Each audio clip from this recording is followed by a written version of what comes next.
Kita-kita yung mga balahibo. Titikman na po namin yung lasa. Binalikan namin yung uok o yung uod sa nyug na nakita namin itong nakaraan. At talaga naku-curious talaga kami kung ano talagang lasa nito. May mga nagchat-chat sa amin na masarap daw ito. Kaya tikman namin. Lasa daw parang manok. Ito, yan o. Ay, ako, ang laki. Laki ano, lalaki. Yun o. Ito na yung sample o. Ito yung nagiging ano, laniban mama ano? O yung ano, yung anong tawag ito? Salagubang. Kapag lumaki na ito, nagiging itong salagubang. So iipunin namin yung makukuha namin dito at lulutuin namin.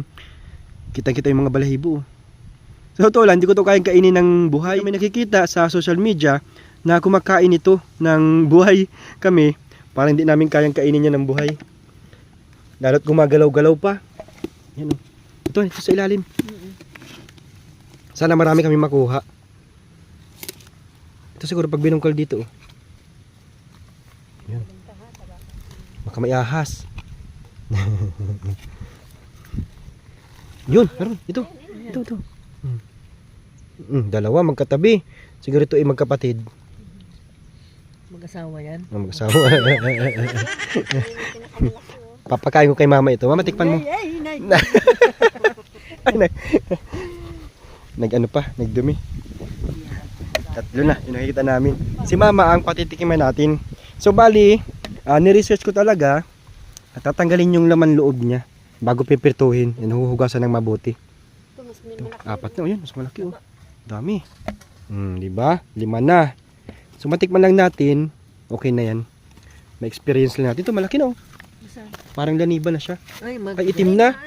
Hindi na siguro yan, may pag-itim na. Huwag mo na yan. Iwan mo na siya dyan para maging siyang insektong, talagang totoong insekto. Ito lang po yung nakuha namin. Kukunti lang po.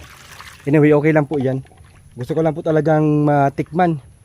At marami po nagsasabi sa amin na lasang manok daw po. Doon sa una namin video nito. Try nga po natin. Kung hilaw po nakakainin, hindi talaga po, no chance po, hindi talaga kaya.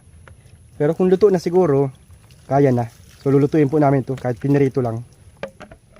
Pagkatapos ko po mahugasan, tatanggalin ko po yung laman loob nila. Yan po nakikita nyo yan oh. Tatanggalin ko po yan. Hindi ko na po ipapakita kasi baka po mayroon po dyan mga nadidiri. Hindi ko na po papakita. So gawin ko na po yun. Ito na po yung mga nalinisan ko. Tinanggal ko lang po yung mga itim-itim sa likod nila. Pero kahit nalinisan ko na po, matataba pa din. Bigyan ko lang po ng asin. At yan po ay piprito ko. So, nagpainit lang po ako ng mantika. Iprito na namin ito.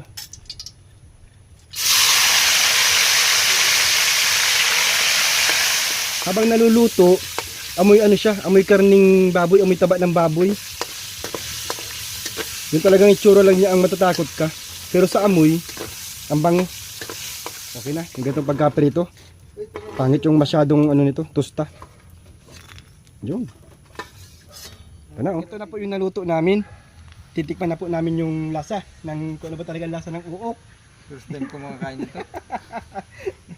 Siguro kung hilaw, hindi talaga kayang anuhin, kainin. Siguro sili, may sili. May sausawan oh. Yun lang. Na, sabi tayo. Sarap. Masang ang karne. Harap. Sarap. Manamis-namis. Yung ulo di pwede. Matigas yung ulo. Huwag na yung ulo. Another one. Pero meron siyang aftertaste na parang lasang ano. Lasang kahoy.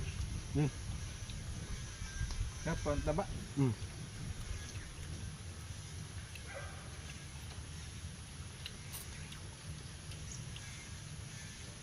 Baka sabihin niyo kung nilumod. Nilumod ko na ha.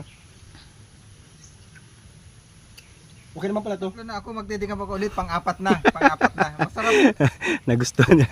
Si Yuri. Isa pa, oh. Tiktikim din. Anong lasa? Ayos, masarap. Lasa, sarap. Sarap. Masarap kasi yung sausawan. Sarap yung sausawan. Homemade sinamak. Kaapat na ako. Maubusan ni Kuya Bon. Maprotein daw yan eh. Sarap. Lasang-lasa yung ano niya. Kahoy. Taba, Yung taba, lasan taba ng baboy na may kahoy ang lasa. Tapos na yung ano, parang nandun na yung lasa ng kahoy. Kahoy, papulutan. So yun lang po. Yun po yung uok o yung uod sa nyog. Bye-bye. Bye-bye po.